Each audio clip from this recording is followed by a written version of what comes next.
আসসালামু আলাইকুম সুপ্রিয় দর্শকবৃন্দ, আমরা এখন দেখতে চলেছি শুভর বানানোর ঝটপট রামেন রেসিপি আমি কিভাবে এই রামেনটা তৈরি করছি সেটার জন্য আমি প্রথমেই, যেহেতু আমি একটু ঝাল খেতে পছন্দ করি, আমি কোরিয়ান রামেন কিনে নিয়ে এসেছি এবং সেটা প্রথমেই ঢেলে দিলাম এর যে ঝাল ঝাল মশলাটা সেটা।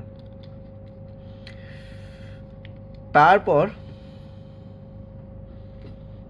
যাবতীয় যত ধরনের মশলা আছে সেগুলো দিচ্ছি। এটা একটা ঝাল মশলা,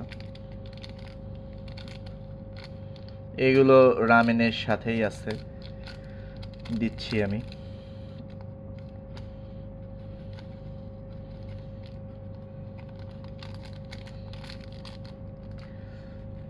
এটাও রামেনের সাথেই।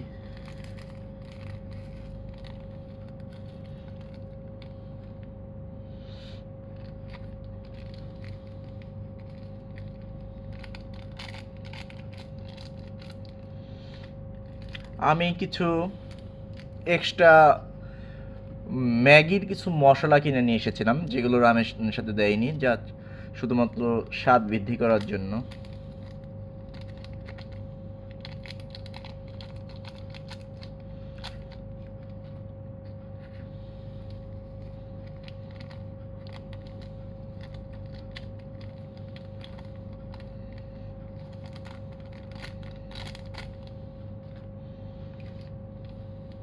এগুলো ম্যাগি মশলা।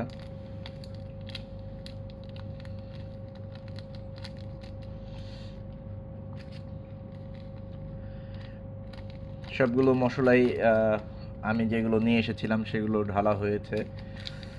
এবার আমরা রামেন ঢালবো। দুটোই কোরিয়ান রামেন, একবার অরিজিনাল কোরিয়ান।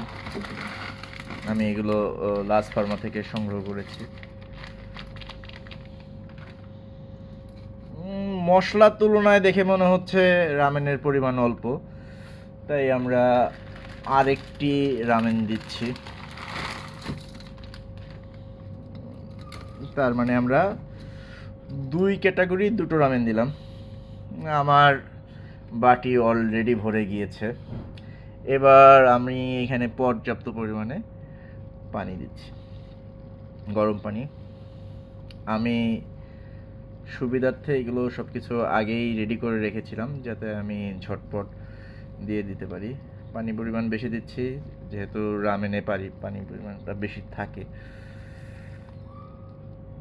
পানি ঢালা হয়ে গিয়েছে, একটু ভেঙে দিচ্ছি যাতে পানিতে ডুবে থাকে। এবার কিছুক্ষণ এটা থাকবে, থাকার পরেই মিক্স হয়ে এবং গলে গিয়ে নরম হয়ে আমার সুস্বাদু রামেন তৈরি হয়ে যাবে। ধন্যবাদ।